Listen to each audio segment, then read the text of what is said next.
Assalamualaikum warahmatullahi wabarakatuh. Selamat datang di channel Sejarah Hikmah, tempat kita belajar sejarah dan mengambil pelajaran berharga dari kisah-kisah masa lalu.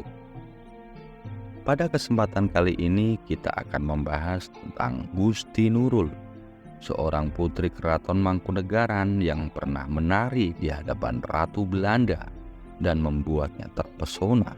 Dan apa hikmah yang bisa kita petik dari kisahnya? Mari kita simak bersama.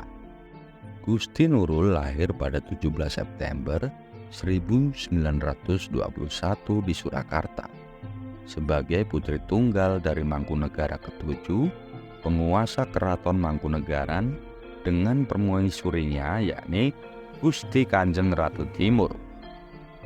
Gusti Nurul memiliki paras yang cantik dan pandai dalam menari, membuat puisi, berkuda, tenis, dan berenang sejak usia muda. Ia juga dikenal sebagai salah satu tokoh yang membidani berdirinya Solusi Radio Vereniging, stasiun radio pertama di Indonesia. Pada tahun 1936, ketika ia berusia 15 tahun, Gusti Nurul diundang oleh Ratu Wilhelmina dari Belanda untuk menampilkan tarian tradisional Jawa sebagai kado pernikahan untuk Putri Juliana dan Pangeran Bernhard. Gusti Nurul berangkat dari Surakarta menuju Belanda dengan kapal Marnik bersama ayahnya dan rombongan penari lainnya. Tarian yang dipilih oleh Gusti Nurul adalah tarian kembang yang melambangkan keindahan, kesucian, dan keharuman bunga.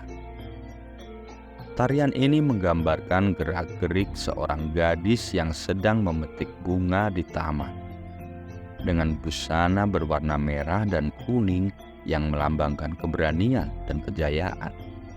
Gusti Nurul menari dengan anggun dan lincah, seolah-olah ia adalah bunga yang hidup dan bergerak. Tarian Gusti Nurul tidak hanya diiringi oleh gamelan, tetapi juga oleh suara radio yang menyiarkan musik dari Surakarta. Ini adalah sebuah inovasi yang belum pernah dilakukan sebelumnya.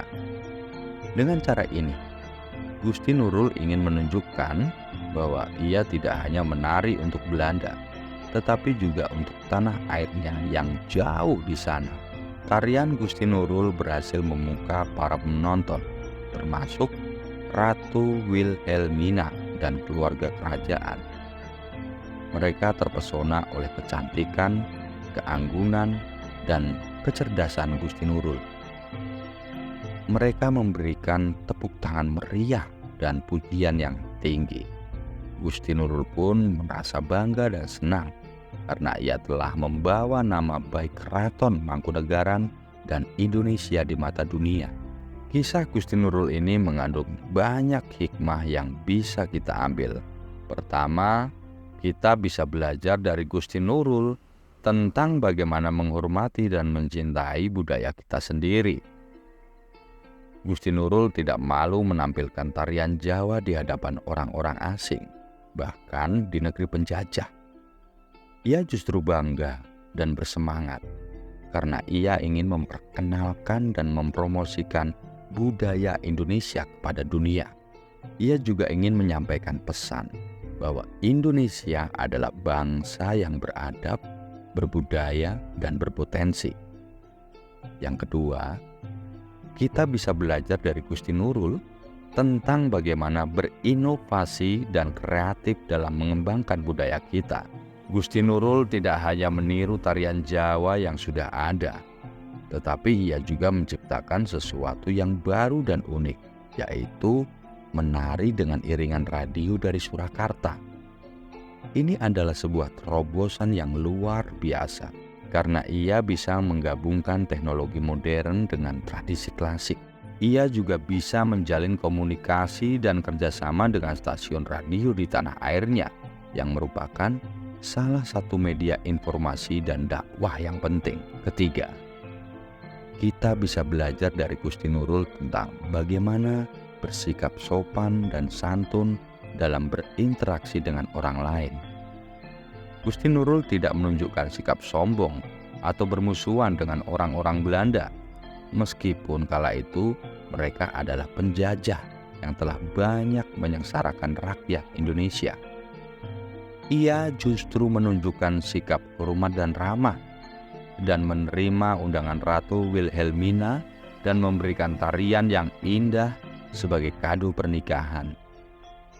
Ia juga tidak lupa untuk berterima kasih dan mengucapkan selamat pada pengantin baru. Dengan demikian, ia bisa menarik simpati dan hormat dari orang-orang Belanda dan membuka peluang untuk kerjasama dan persahabatan yang lebih baik. Demikianlah kisah dan hikmah dari Gusti Nurul, seorang putri keraton Mangkunegaran yang pernah menari di hadapan Ratu Belanda. Semoga kita bisa mengambil pelajaran dan kisahnya dan mengamalkannya dalam kehidupan kita sehari-hari. Jika Anda menyukai video ini, jangan lupa untuk like, komen, dan share dan subscribe channel Sejarah Hikmah.